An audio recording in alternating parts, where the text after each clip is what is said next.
4x4 Fortuner first prize बेबो जाहैबाय second prize Mahindra स्कर्पिय N नैबे थार्ड बेबो थार्ड प्राइजआव जाहैनो हागौ नै सारमोनखौ आदामोनखौ लोगो मोनबाय आरो ना हेल' इसोरखौ लोगो मोनफैदों आङो नै दङ जोंहा पपुलार हेल' बिसोरखौ दा लोगो मोनबाय आरो ना ओमफ्राय ओरै सासे दङ आदा सोमदोन बेखौ लोगो मोनबाय दा देखायलांसै मानि थाखाय बिथांमोना फैदों बेखौहाय देखायलांसै ओरैयावहाय नै लटारि खेलानि दिनै फार्स्ट अपेनिं बेयो जाबाय फार्स्ट प्राइज फर्चुनार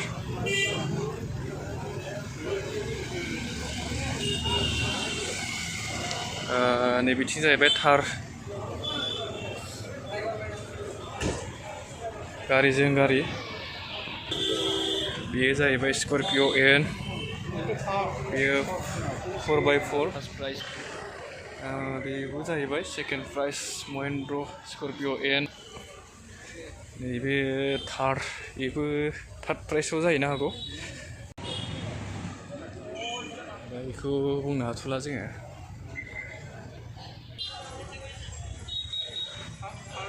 गासैबो गारि गासैबो गारि आरोना बे गासिबो नै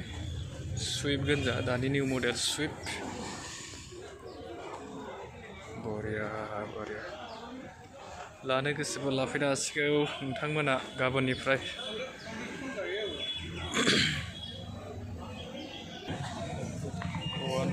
पालसार गासिबो नै गोदान खैथा प्राइस बेखौथ' मिथिथ'ला दा टिकेटखौ नायबासो मिन्थिसिगोन R15 नै ABS गोनां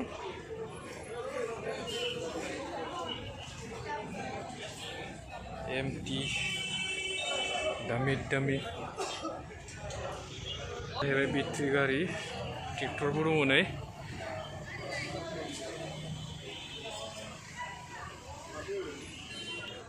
नुजोबगोन आरोना नोंथांमोना बेयो जाहैबाय नै चानरुप दङ 6था गियार डिसप्ले मोजां नुवाखै मोनसे गिदिरथार जा मिजिं बे मिजिंजों सेरेगा फाउन्डेसन आरो सिजौ फाउन्डेसन जथायै लोगो नांनानै दिनैनि मोनसे गेदेरथार जा हाबाफारि बे लटारि खेल बे खेलनि जा टिकेट दिनै बेखेवनाय हाबाफारि लादों बेखौ जोङो दहाय एसे सिगाङाव बेखेवबाय आरो बिनि गुबै थांखियानो जाहैबाय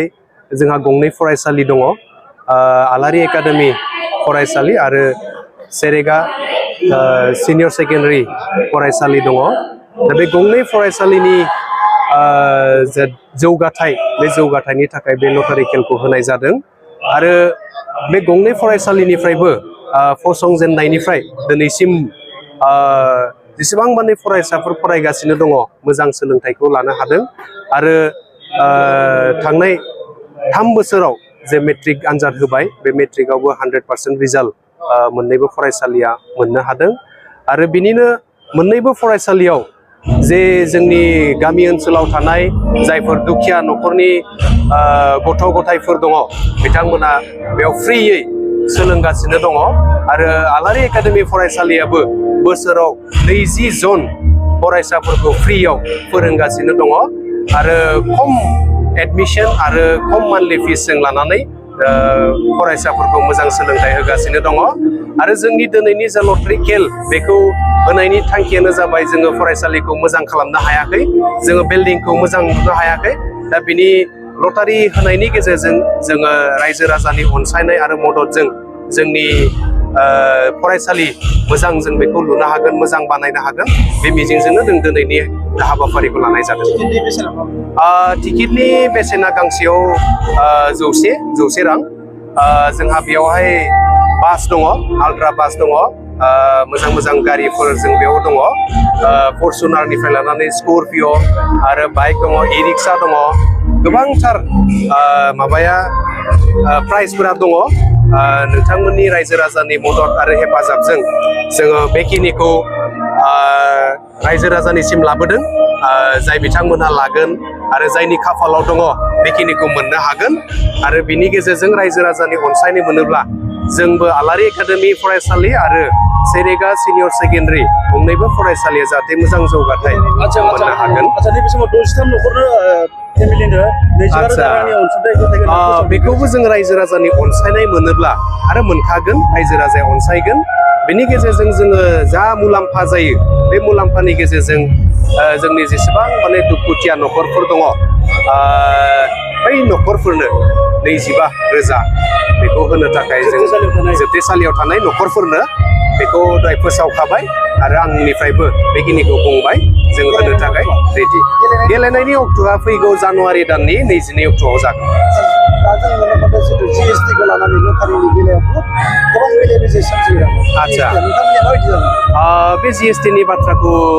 आं दासिम जेबो बुंनो हाथ'आ। दा बेखौ फैबाय थानाय समाव जों सावरायनायनि गेजेरजों नोंथांमोननि मिडियानि गेजेरजों जों फोसावगोन।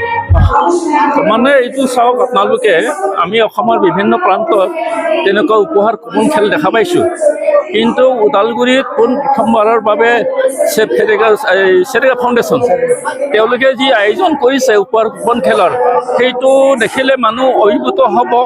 আচৰিত মানিব। মানে তেওঁলোকে এনেকুৱা আয়োজন কৰিছে, তো এই বস্তুটো দেখি ৰাইজে আপ্লুত হ'ব আৰু যথেষ্ট টিকট ক্ৰয় কৰিব। এইটোৱে প্ৰথম অসমত বিৰোধ ডাঙৰ যিটো কুপন খেল, হয়। এইটোৱে প্ৰথম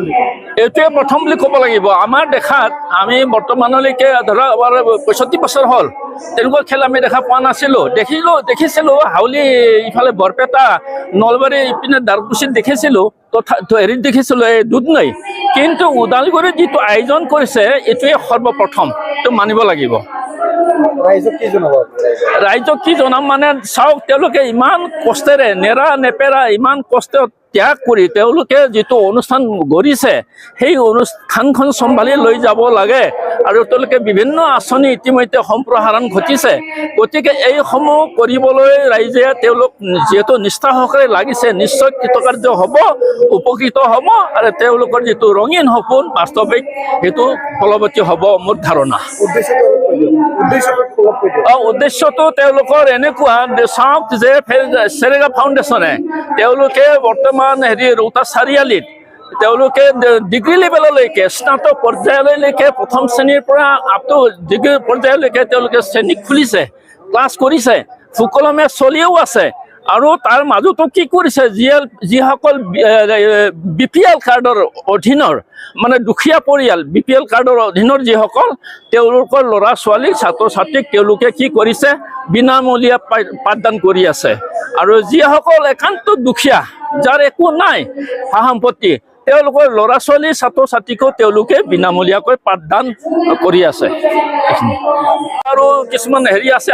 আঁচনিটো এনেকুৱা হ'ল যিটো তেওঁলোকে যদি সফলতা লাভ কৰে তেন্তে চাওক আপোনালোকে চৰকাৰে যদিও চৰকাৰৰ আছে এম্বুলেন্স,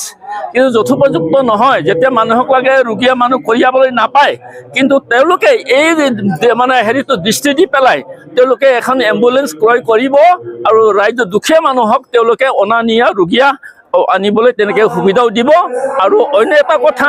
এইটোৱে হ'ল যে আমি মানুহৰ যি মন খন্তেকীয়া আজি আছে কাইলৈ নাই, কেতিয়াবা অকস্মাতে যদি সম্বৰণ কৰে, স্বৰ্গ ত্যাগ কৰে, তেন্তে এই শৱদেহসমূহ কঢ়িয়াবলৈকে কি লাগে, এম্বুলেন্স লাগে, ৰথ লাগে। তো স্বৰ্গৰথ বুলি কৈছে তেওঁলোকে, স্বৰ্গৰথো ক্ৰয় কৰিব আৰু ৰাইজক তেওঁলোকে হেৰি কৰিব এইটো।